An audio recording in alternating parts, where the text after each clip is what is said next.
serenar.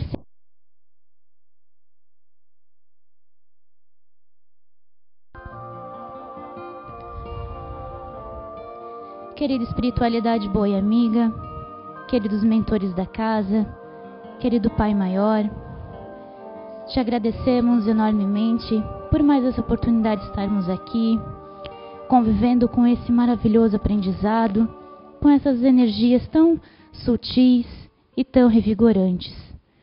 Peço para que possa estar com Alexandre em sua palestra, que possa abrir nosso coração e a nossa mente, para que o Alexandre vai falar, possa fixar e assim possamos praticá-la durante a próxima semana. Peço também para que possa estar com a Letícia na salinha das crianças, durante a evangelização e com os nossos passistas no final. Em nome do teu Filho, de toda a espiritualidade maior, que agradecemos.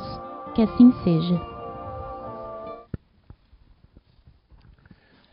Quantos pais são infelizes por causa dos filhos, por não combaterem neles desde pequeninos as manifestações de suas más tendências. Por indiferença e comodismo, deixaram desenvolver neles os germes do orgulho, do egoísmo e da tola vaidade, que resseca o coração e depois, mais tarde, ao colherem o que semearam, espantam-se e afligem-se com a falta de respeito e ingratidão deles. Que todos aqueles que são feridos no coração pelas contrariedades e decepções da vida, interroguem friamente suas consciências. Que busquem primeiro a origem dos males que os afligem e sintam-se, na maioria das vezes, não podem dizer: se eu tivesse feito isso ou deixado de fazer tal coisa, não estaria nesta situação. A quem culpar então por todas essas aflições, senão a si mesmo? Deste modo, o homem é, na maior parte dos casos, o autor de seus próprios infortúnios, mas, ao invés de reconhecer isso, acha mais conveniente e menos humilhante para a sua vaidade acusar a sorte, a providência, o azar, sua má estrela, quando na verdade sua má estrela é a sua negligência. Boa tarde. Bom, vamos falar de um tema agora delicado, né? Afinal de contas, ninguém aqui nunca se perturbou, né? Eu vou até tirar um pouquinho a frase do nosso Mestre Jesus, atire a primeira pedra quem nunca se perturbou. Perturbação, eu vi aqui no dicionário, perturbar, né? Alterar, modificar, causar embaraço ou aborrecimento. Perturbar-se, perder a serenidade. Aí teve mais outras coisas, né? Mini dicionário Aurélio, escolar. E aí eu fiquei pensando, refletindo sobre essa questão do perturbar-se. É difícil alguém chegar e dizer assim, puxa, eu estou perturbado, ou eu me perturbei. A gente sempre tem a tendência de se achar acima de qualquer perturbação ou de qualquer tipo de coisa desse gênero, né? Tem pessoas que admitem, mas eu vejo que muitas vezes não querem se admitir, que se perturbam. E eu fiquei analisando, durante esse tempo que eu fiquei já com o tema da palestra, e pensando que tipos de perturbações eu poderia falar para vocês, né? Que tipo de perturbações, só que são infinitas perturbações, porque cada um de nós é um universo, e o que me perturba pode não perturbar ela, nem o Kurt, mas o que perturba o Kurt não perturba ela, nem a mim, e assim por diante. Ou seja, que perturbação. E eu comecei a correr atrás, né, tanto dos livros espíritas, tanto na internet, né? Que bom que hoje a gente tem esse utensílio, né, da internet, e comecei a ver alguns vídeos, e eu, como vou falar aqui algumas perturbações, das quais eu ouvi, e sou testemunha, muitas vezes, bem de perto, de algumas dessas perturbações. Mas vamos começar a colocar a questão da perturbação, porque aqui eu vou falar dos pais, né? Aqui principalmente. Teve uma palestra passada, eu falei dos filhos, necessariamente. Agora eu vou falar dos pais. Quando a gente casa e a gente compõe-se uma família, né? E a gente, muitas vezes, a gente anseia ter 1, 2 ou 3, tem pessoas que não, mas enfim. Quando você anseia ter filhos, você quer o melhor para eles, você quer o melhor para a sua família, você tenta fazer de tudo para que eles estejam bem ali na sua casa, né, junto com os seus. Mas quando você começa a encontrar dificuldades, essas que são aí no nosso planeta Terra, já que nosso planeta aqui não é um spa, né, e sim um planeta de provas de provas e regeneração, a gente começa a ter dificuldades que não consegue mais dominar. Por quê? Porque muitas vezes a gente não se preparou para tal. Mas tem como se preparar? Tem. Mas enfim, e aí a gente começa a ficar perturbado. Perturbado como? Eu acho que ciclano de tal está fazendo alguma coisa para mim no meu serviço. Eu acho que ele ali está querendo puxar meu tapete. Eu acho que é isso, eu acho que é aquilo. E aí começa. Eu estou falando de uma perturbação. E aí eu começo a achar que tudo é contra mim. Todo e todos. Tudo que acontece, desde cair uma folha do pé, desde um olhar que aquele camarada deu para mim, desde que o meu carro não consegui ligar ele, deu uma enguiçada, uma afogada, eu acho que tudo é contra mim, até Deus. E aí eu começo com uma ideia, e eu vou trilhando essa ideia. De que tudo é contra, eu vou, como se diz, chutar o balde da barraca e seja o que Deus quiser, eu não preciso dar satisfação para você nem para ninguém, eu não preciso dizer bom dia, eu não preciso dizer boa tarde, porque afinal de contas estão todos contra mim. Só que nesse pensamento, muitas vezes, a gente esquece que a gente tem filhos. E os filhos presenciam essa perturbação que a gente colocou na nossa própria cabeça. Porque tem 2 tipos de perturbações. Aqui isso é uma opinião minha. A perturbação criada por nós mesmos e a perturbação, muitas vezes, que ela vem de fora e é que a gente não está preparado, a gente não se prepara. E vou falar dessa segunda depois.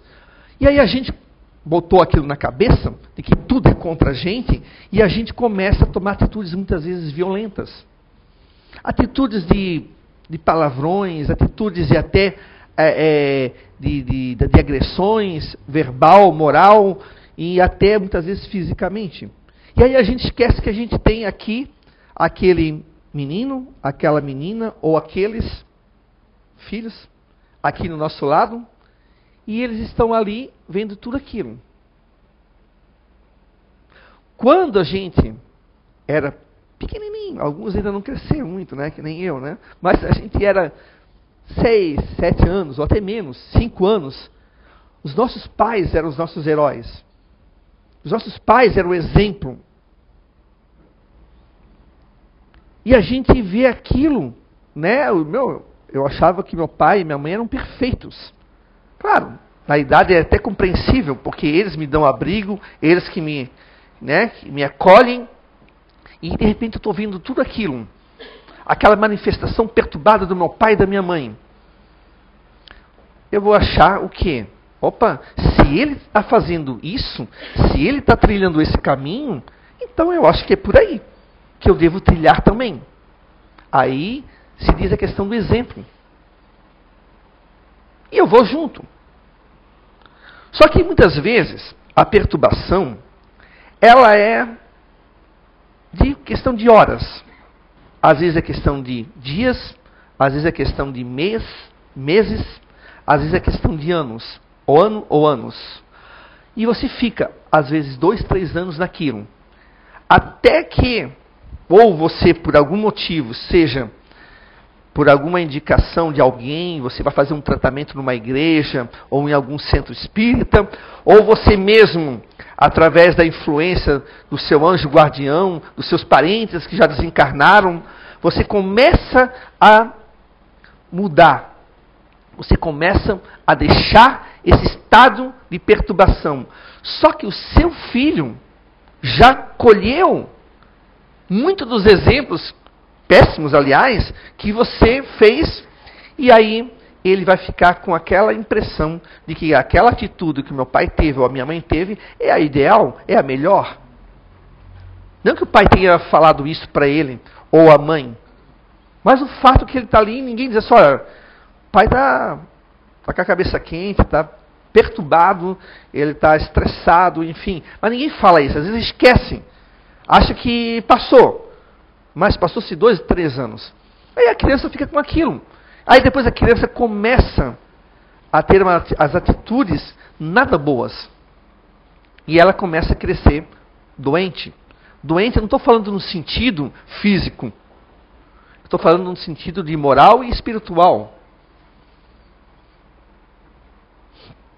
E ela vai crescendo com aquilo.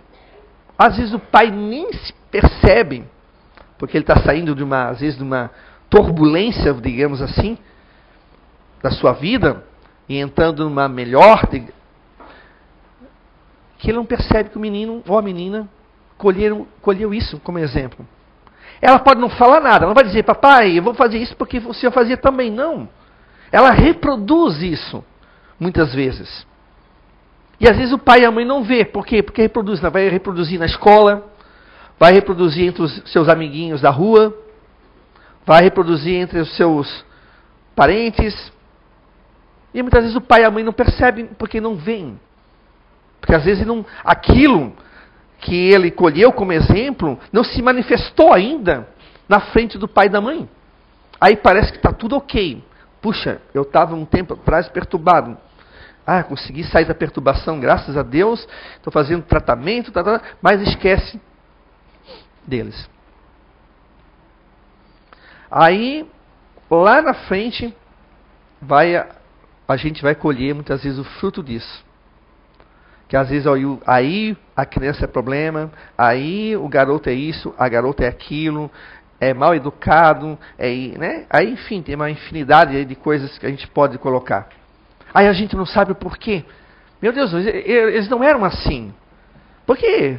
Por que eles são assim agora? Aí às vezes pega o filho, coloca no psicólogo, coloca no psiquiatra, coloca lá, coloca aqui, coloca lá, mas muitas vezes acaba esquecendo que eu, na minha perturbação, acabei criando meus filhos dentro de uma atmosfera doente.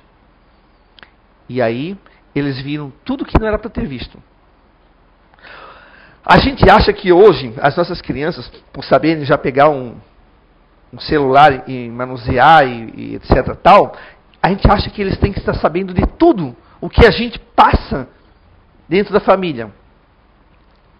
Ou seja, eu sou filho, papai e mamãe, aqui, então estão com um problema, às vezes, muito sério, às vezes é um problema momentâneo financeiro, às vezes é um problema que de repente seja de uma ordem de outro parente e tal, e aí eles ficam falando na minha frente e tal, mas a minha cabeça ainda não tem ainda o cognitivo suficiente para separar o joio do trigo, saber entender e compreender o assunto que os dois estão falando, e aí eu começo a me perturbar também.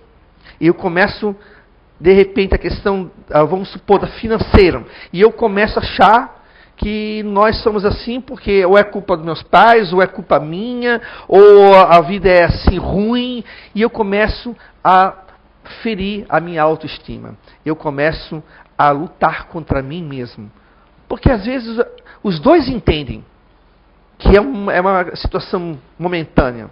Porque a nossa vida, ela é de altos e baixos. Nós não estamos num planeta já pleno. Nós estamos de provas e expiação. Nós estamos nos regenerando, mas num planeta de provas e expiação ainda. Mas eu ainda não tenho a maturidade como filho para entendê-los. E eu vou ficar doente. E muitas vezes os nossos filhos ficam doentes e a gente não percebe. Só quando eu resolvo desabafar numa crise, muitas vezes, de choro, e eu vou vomitar tudo para eles. E eles, de repente, são pegos de surpresa. Meu Deus, a gente nem se tocou do que a gente falou na frente deles. Porque nem toda criança precisa ouvir. Ah, mas ela já tem que se preparar para a vida. Mas não é assim. Mas não é assim. Eu vou contar alguns exemplos lá na frente depois. De umas loucuras desse tipo. Mas não é o momento. Ele tem só 6 anos, 7 anos, 8 anos, 10 anos. Não é o momento. As coisas têm que ir gradualmente. Como a escola. Entra no prézinho, aprende algumas letrinhas, as vogais, vai para o ensino fundamental do primeiro ano, começa a juntar as letrinhas, ba, be, bi, bo, bu, e assim vai até completar uma palavra, completar uma frase, e eles vão aprendendo. Eu não posso pegar e botar eles já no ensino médio. É um absurdo. É a mesma coisa na família. A gente não tem que estar passando para os nossos filhos nada do que eles não estejam preparados ou eles não têm como nos ajudar. Eu não estou falando da questão de lavar a louça, de ajudar a varrer a casa, passar o aspirador. Não estou falando nesse sentido. Estou falando no sentido de coisas de adulto. Nós somos adultos, nós temos que resolver. Os nossos filhos não. Não é uma questão de criá-los numa redoma de vidro. Não é isso. Mas cada coisa tem o seu tempo, a sua hora, para que a gente possa inseri-los no contexto. E assim a gente vai fazendo. Mas tem pais que não. Tem pais que colocam os filhos no meio. Até inclusive, quando tem a perturbação de ambos, que começa um a atacar o outro, colocando como sendo, você é o culpado, não, é você que é culpada, não, porque isso, porque teu filho é assim, ó, porque tua causa. Ou seja, eu sou assim por causa dela, quer dizer que eu, se não existisse, se não estivesse ali, estaria tudo bem. Aí começa o caso dos nossos filhos ficarem doentes, psicologicamente, espiritualmente, começa a se perturbar daí, porque filhos doentes acabam se perturbando. Puxa, então quer dizer que não era para eu ter nascido. Eu já vi casos assim. Puxa, então quer dizer que se eu não existisse, meu pai e minha mãe estavam bem. Como é que vai criar? Como é que vai ser esse adulto, né? Ali no futuro, essa criança, como é que vai ser no futuro? Que tipo de adulto ela vai ser? Muitas vezes abaixa a autoestima, bem baixo, porque foi criado num contexto de achar que ele é o culpado, ela é a culpada, eu sou isso, eu sou aquilo. E aí começam. E aí começa o corpo a somatizar através do quê? Das doenças. Aí sim, entra na questão da doença física. Mas ela começou pelo psicológico. Por quê? Porque meu pai e minha mãe se perturbaram por muito tempo e acabaram por não dar a atenção que deveriam dar. Tem aquele pai que se perturba de tal maneira com seus filhos que ele, sim, cria eles uma redoma de vidro, não deixa fazer nada ataca ele, nada ele pode fazer, nada ele pode, nada ele deve, deixa que papai resolve, mamãe resolve, e aí ele se sente inseguro. Ele não tem coragem de enfrentar a vida porque não aprendeu a enfrentá-la dentro do seu tempo. Aí lá está com 30 anos, totalmente inseguro, fazendo ainda muitas vezes besteiras que não eram para fazer. Eram coisas de 18, 19 anos. Não aprendeu, não foi orientado. Porque os pais se perturbaram de tal forma, porque lá no mundo está violento, lá fora está violento, lá tem isso, lá tem aquilo. Começa a ver o mundo com um olhar pessimista. E aí esse filho vai se criado dentro de um contexto pessimista. E de medo.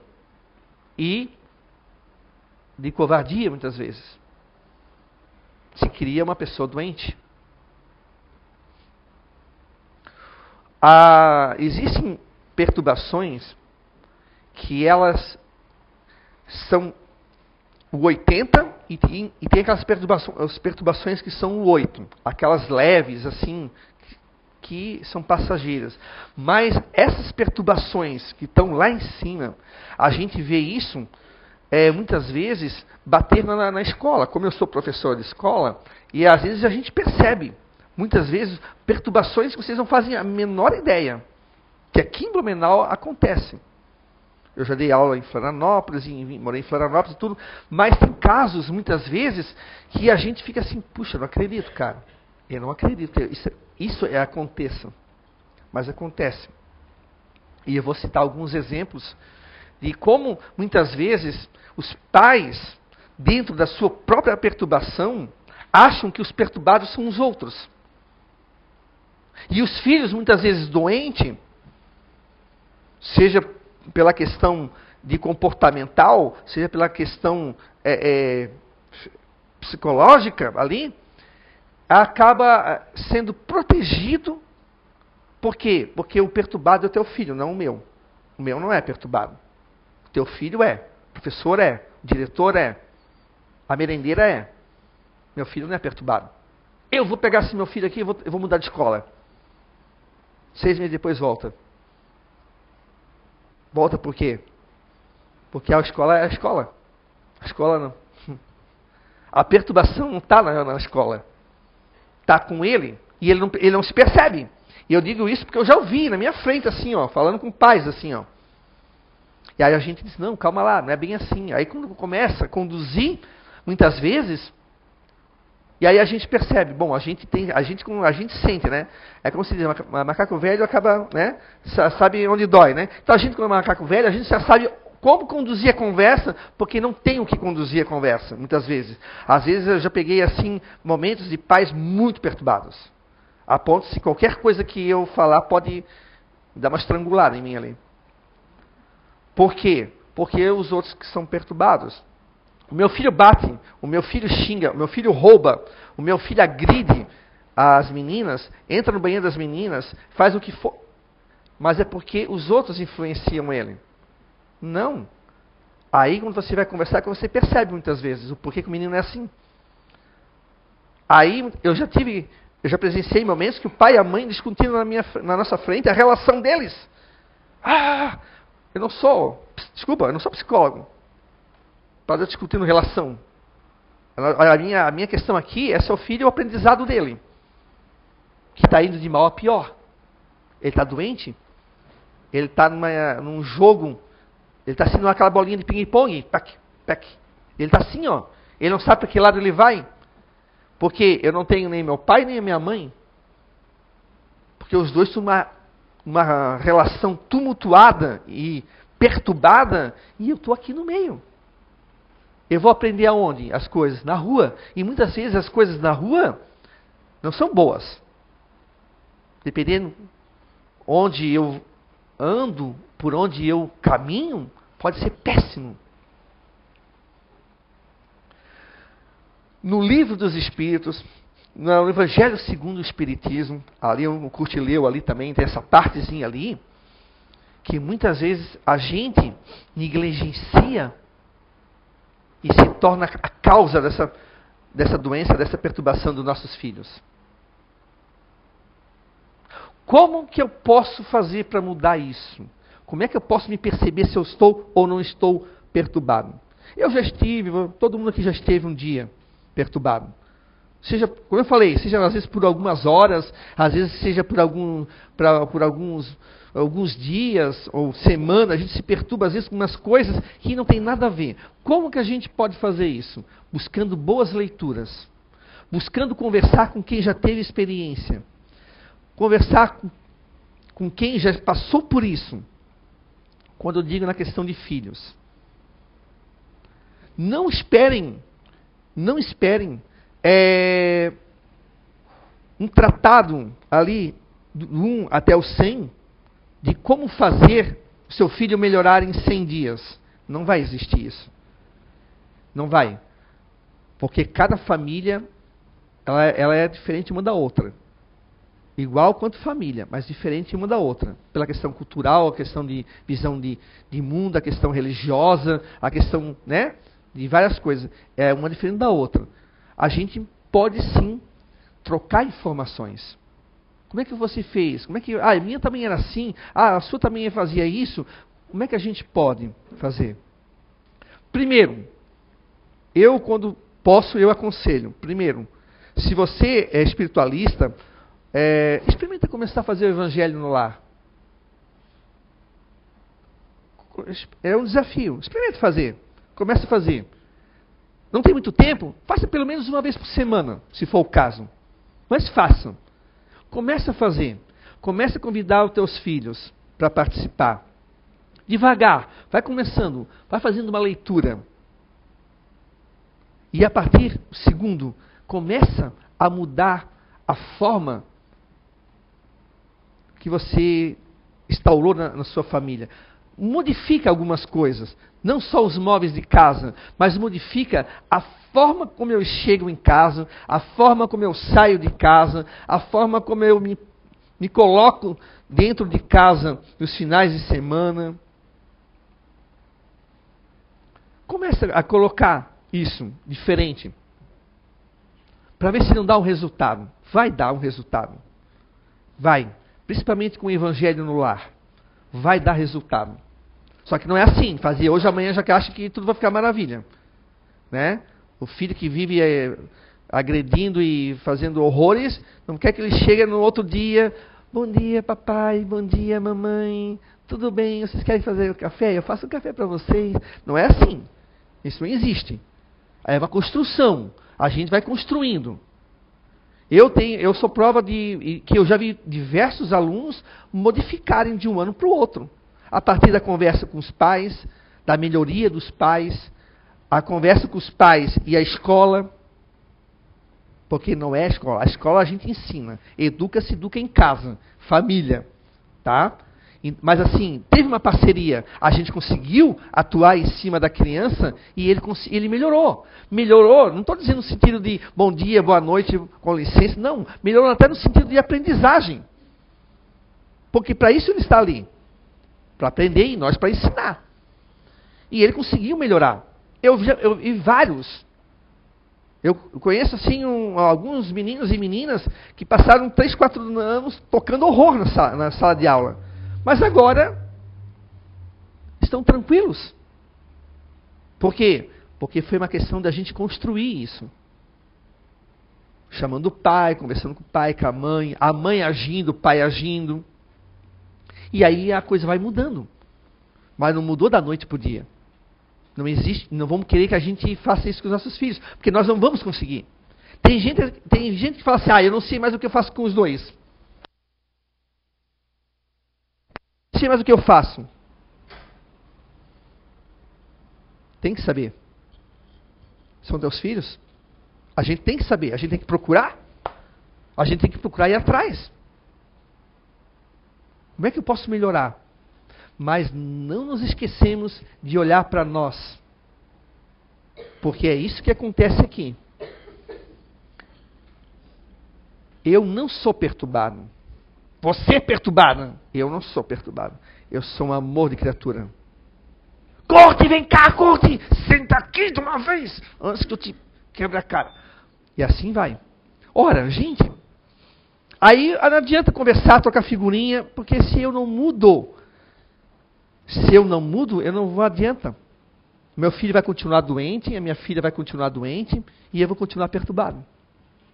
Por isso que, quando eu posso, que eu sei que a pessoa acredita, ela é de uma linha espiritualista, mais aberta.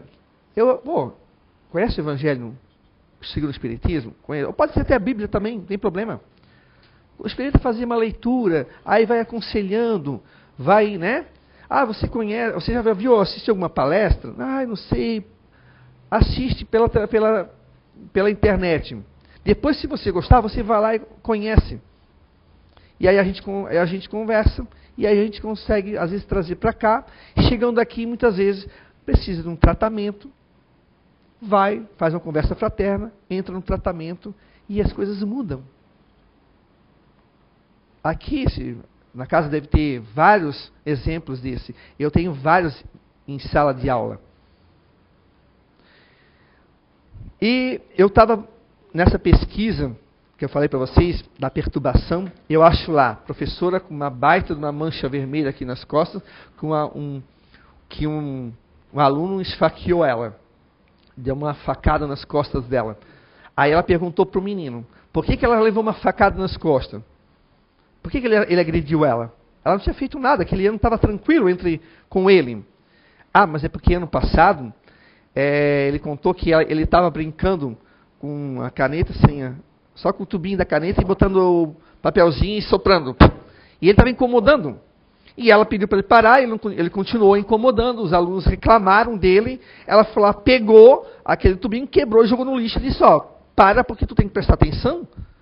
Eu estou aqui explicando, estás incomodando. Aí ficou aquele bate-boca e passou. E um ano depois, ele pega uma faca um canivete, aliás, né, e esfaqueia a professora nas costas. Esse é um dos casos. Aí chama o pai e a mãe, até onde eu sei, ele morava com a avó, aí acabou, a avó não dava mais conta. Né? A avó não dava mais conta, aí mandaram para a mãe. Aí mudou de cidade. Vocês acham que vai resolver o problema? Não vai resolver o problema. Porque esse menino está solto. Ele está sem referência. Ele já estava começando a usar drogas. Já estava provavelmente andando com pessoas também que se afinizam com a relação de drogas. Então, a referência dele ali não era nenhuma a não ser a droga. A violência. Ele, doente, e provavelmente os pais também. Aí nós ficamos uma bola de neve.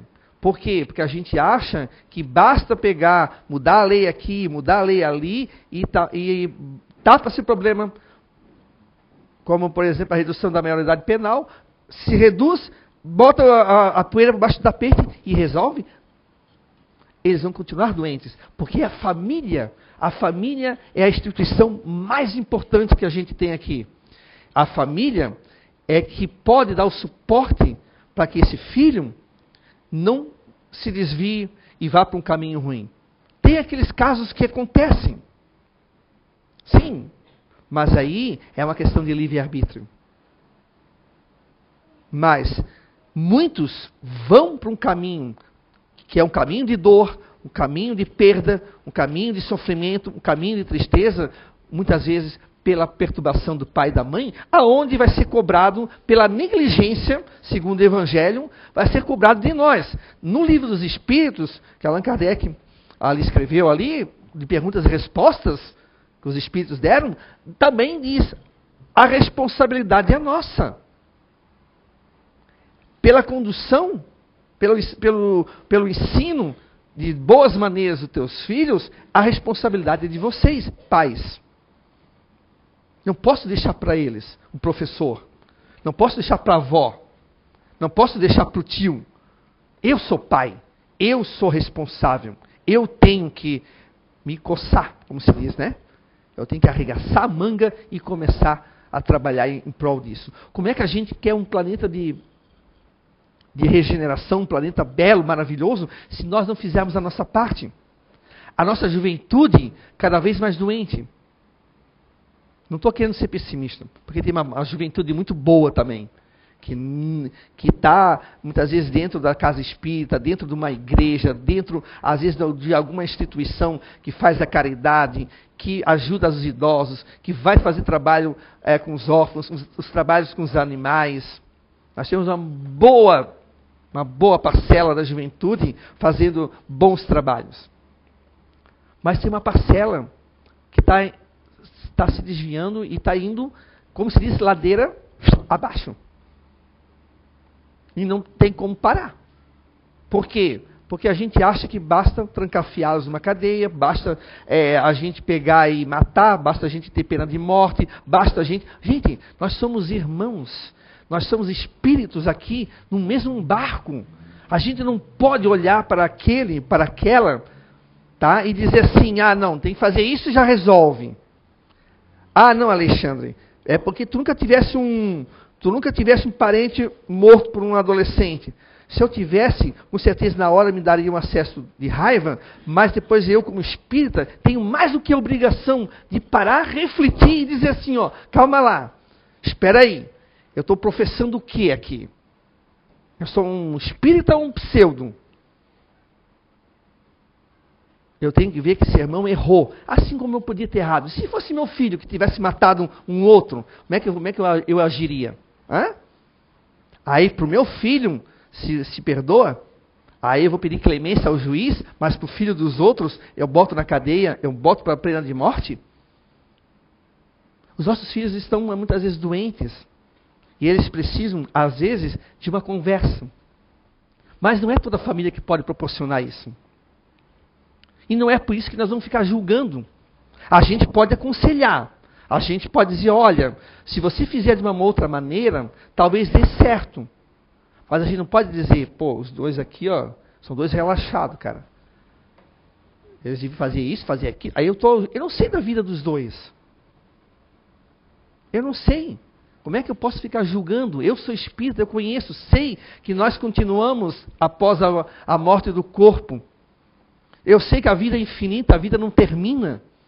Eu sei que nós voltamos e voltaremos. Como é que eu quero melhorar? Se eu ainda estou na perturbação, ainda muitas vezes fechado, perturbado em cima de dogmas. O Brasil, o mundo, o Brasil está passando por ondas de tempestades. É o pessoal que está na retaguarda querendo fazer com que a gente olhe isso aqui tudo como o fim do mundo. Como um pessimismo grande. E a gente não pode cair nessa. Porque se a gente começar a pensar assim, a forma pensamento começa a dominar o quê? O pensamento negativo. O pensamento negativo vai levar ao quê? Vai levar à violência, que leva ao roubo, que leva à droga, que leva ao alcoolismo, que leva ao estupro, que leva a isso, que leva aquilo, que leva aquilo. Por isso que eu digo, muitas vezes para os meus alunos, gente, o mundo não é ruim. Ele é difícil, ele não é ruim. Ruim, muitas vezes, as atitudes nossas é que são ruins. Mas o mundo é belo. O mundo é maravilhoso. Se você parar num campo e olhar as flores, olhar os pássaros, olhar os insetos, olhar os animais, olha quanto que Deus é perfeito. E ali se mostra a perfeição dele. Se você for no mar, por exemplo, ver o pôr do sol ou o nascer do sol, é maravilhoso. O mundo é belo. O mundo é maravilhoso, mas nós, muitas vezes, por causa de nossas perturbações, que às vezes é boba, que nós colocamos na nossa cabeça, a gente acaba achando que o mundo é um mar de tempestades, não vai passar nunca. O mundo é assim mesmo. Vamos aproveitar e vamos beber todas, vamos fazer festa até se acabar, porque a gente vai morrer mesmo. Eu não sei se tem ou não tem, se tiver, eu me melhoro lá no outro lado. Aí chega no outro lado, se arrepende até o último fio do perispírito, cabelo, né? Perispírito. Cara, não adianta a gente deixar para depois. O depois é sempre depois. O depois a gente vai se arrepender. A gente já se arrependeu. Eu acho que eu já me arrependi de ter deixado certas coisas passar e não ter feito. E não é ruim? É ruim. Puxa, eu devia ter feito isso. E eu não fiz. Às vezes não dá para voltar atrás. Porque passou, sabe aquele trem que passa e você perde e não adianta querer pegar aquele, porque não vai pegar, porque já foi? Às vezes, puxa, não dá pra, às vezes não, às vezes você consegue voltar atrás. Mas muitas vezes não dá. Puxa, eu devia ter aproveitado aquele momento para ter dito, eu te amo, pai, eu te amo, mãe, mas eles já desencarnaram. Mas eu queria dizer com eles aqui encarnados. Por isso que cada momento é um momento que você precisa aproveitar. O seu filho, a sua filha, não é um fruto do acaso. Eles vieram por alguma coisa. Seja com vocês, seja com ele, seja com o pai, seja com ela, mãe, ou seja com a questão dele mesmo, voltar para o planeta Terra e voltar a reencarnar e evoluir. Eu falei da questão de duas perturbações. A perturbação que vem de fora. Às vezes não é nem na nossa cabeça. Mas vamos pegar um exemplo. Estamos aqui em família, tá? Aqui nós. Papai, mamãe e filho. Quero ser filho. Vou ser mais novinho. Papai, mamãe e filho, tá. Aí houve, de repente, algum acontecimento na família, que houve um atrito familiar, muitas vezes grande, que faz parte da nossa convivência. Família é algo que é difícil, não é? Muitas vezes família tinhosa, a gente fala assim, né? Ou primo, ou tia, ou tio, né? Mas faz parte do nosso aprendizado também, tá? E aí, nós estamos aqui, quanto família, aconteceu algo com a nossa família que tumultuou os dois. E os dois acabaram se perturbando, por quê? Porque foram afetados de alguma maneira por um acontecimento familiar que está fora da nossa casa, mas que entrou dentro da nossa casa. E aí eles não tomam cuidado de deixar eu aqui, de 6 anos de idade, fora um pouquinho dessa situação. Eles acabam me incluindo e acabam comentando como se eu fosse um adulto. Aí a minha cabeça faz isso aqui, ó. Eu vou achar o quê? Que o titio, que a titia, que o vovô, que a vovó não prestam. Mas é que eu não tenho cabeça, muitas vezes, para perceber que aquilo ali é uma situação que daqui a 6 meses, 1 ano, pode terminar e a gente voltar a ter relações. Mas eu vou ficar assim, ó. Eu vou crescendo achando que aquele meu tio é sem vergonha, é um velhaco. Aquela minha tia é isso, o meu primo é aquilo. Mas às vezes foi um momento como que nós passamos por isso também. Quem já não errou aqui? Eu já errei várias vezes. Já fiz besteira. Eu não tenho medo de dizer isso. Mas eu não posso ficar só porque eu errei e todo mundo erra, eu vou errar também. Não é isso. Eu tenho que errar e olhar para trás e dizer assim, olha, eu não quero mais errar daquele jeito, não. Ainda mais que eu estou aqui. Estou na doutrina espírita, sou espírita, sei o que acontece, sei o que pode acontecer. Mais do que obrigação, eu tenho que olhar para trás e tentar não errar novamente. Mas eu aqui não, 6 anos de idade, os dois me colocaram numa situação que eu não deveria estar. Mas aí passou. Mas aí vem a questão financeira, que às vezes é de fora. Eles estão cuidando do financeiro e tal, mas às vezes acontece, né, alguma coisa que pegou eles de surpresa, ou uma doença na família, ou aqui entre nós mesmos, ou bateu com o carro, ou enfim, uma coisa de bens materiais que eu tenho que desembolsar, o dinheiro, e às vezes eu não tenho, eu pego empréstimo, faço isso, faço aquilo, e eu estou nessa coisa com 6 anos de idade, e eu não sei ainda discernir o que é a questão financeira. Dura muito? É para o resto da vida? Ou é uma coisa momentânea? E eu acabo começando a ficar doente. Porque começa a me dar medo. Eu vou achar que meu pai e minha mãe vão se separar.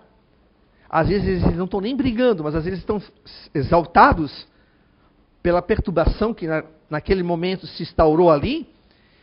E eu acho que eles vão se separar, já começa a criar um monte de fantasia. Começa a me dar medo, já começo a achar que eu sou isso, sou aquilo. A gente não sabe o que se passa muitas vezes na cabeça de uma criança, e se passa muita coisa. A fantasia, ela vai longe. A fantasia da criança vai longe.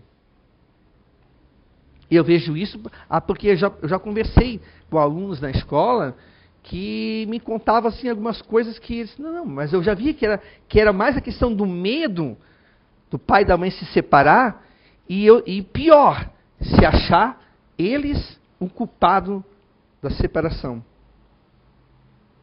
Aí chora na nossa frente, aí a gente encaminha para a coordenação, né? Ou seja, a gente não sabe, muitas vezes pode passar milhares de coisas na cabeça. Por isso que eu digo assim, olha, gente, não tem nada melhor que a gente ter uma proteção. Quando a gente pega uma gripe, a gente toma um remédio, não toma? Ou até quem não é muito adepto do remédio, toma um chá. Faz um chazinho, uma coisa mais natural. O nosso remédio para evitar a perturbação e termos nosso filho doente é o evangelho no lar. Esse é o remédio. eu tenho certeza que se para algumas pessoas eu falasse, você bota umas garrafinhas com umas flores, e aí você bota uns incensos, aí você acende umas velas, você tem que ser aquelas velas grandes, acende essas velas e dá 3 voltas e fala um mantra. E aí depois dá uns pulinhos, e tinha gente fazendo isso. E o evangelho, que é mais simples, que é o ler, fazer oração, ler e refletir sobre ele, as pessoas não fazem. Aí depois você toma toda a aguinha que tiver aqui.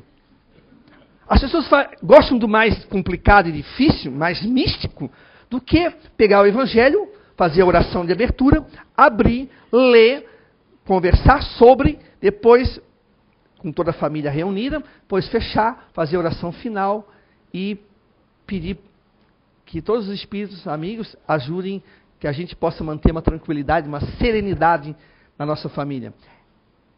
As pessoas preferem o mais difícil. E aí não fazem. Por quê? Porque fazer aquilo ali e tal, chega uma hora que, eu não quero mais fazer. Não deu certo. Por isso que eu digo, não pensem que as coisas vão acontecer da noite para o dia. Tá? Se você se perturbar, é uma coisa que eu sempre falo para mim, se eu me perturbar, por algum momento, é porque eu me descuidei. O culpado sou eu. Não é a minha filha. Não é a minha esposa. Às vezes é o culpado. Eu estou falando de mim. Se eu me perturbar, eu sou o culpado, porque eu abri portas para essa perturbação. E eu não posso abrir portas. Tá? Então a gente tem que ter uma serenidade.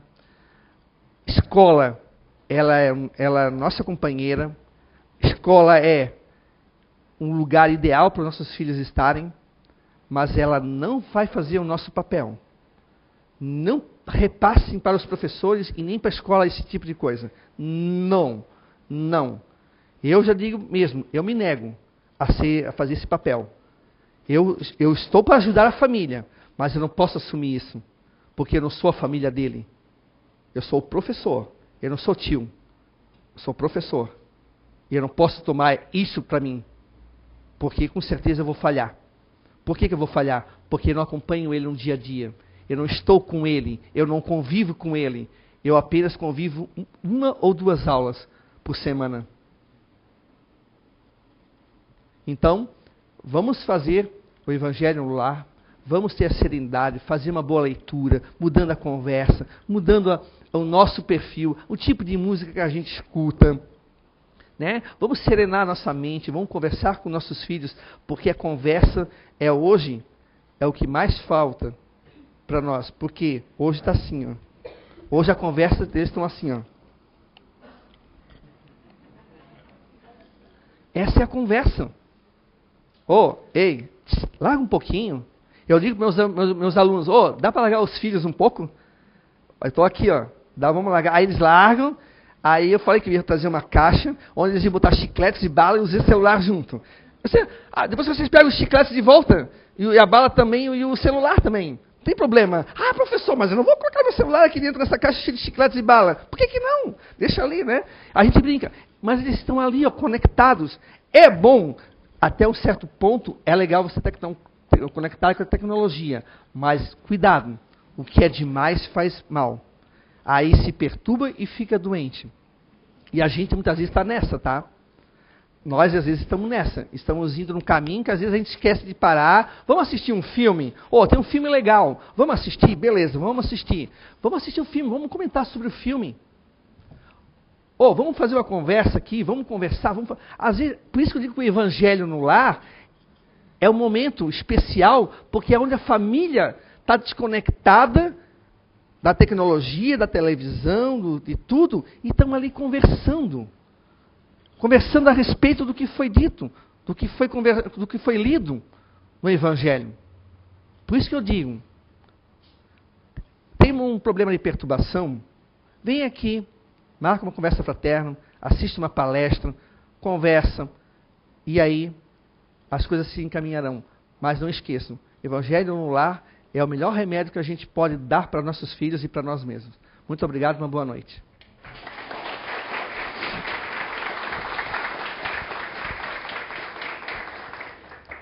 Obrigada, Alexandre, por essa belíssima palestra. Puxão de orelha, né, para muitos.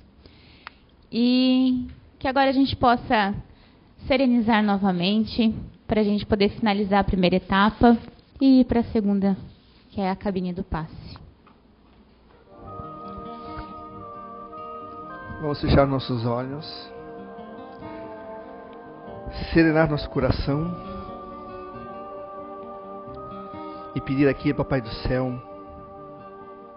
que nesta noite abençoada possa nos ajudar através do nosso anjo da guarda, dos nossos familiares que estão no plano espiritual, para que possamos vencer as nossas dificuldades, as nossas perturbações, para que possamos nos tornar sadios e assim podermos ajudar os nossos filhos, que muitas vezes estão pegos nessa perturbação e muitas vezes ficam doentes. Que a gente possa pedir ao Papai do Céu que abençoe o nosso planeta, o nosso Brasil, os nossos políticos, os nossos governantes, para que possamos ter um Brasil forte, um Brasil de paz, de amor, de caridade, e que as pessoas possam ter em seu lar um momento de confraternização e de alegria. Papai do Céu, que a gente possa entrar nessa semana com muita reflexão, com muita coragem, para a gente poder fazer a nossa reforma íntima. Obrigado a toda a espiritualidade aqui presente, que possamos ir em paz. Que assim seja.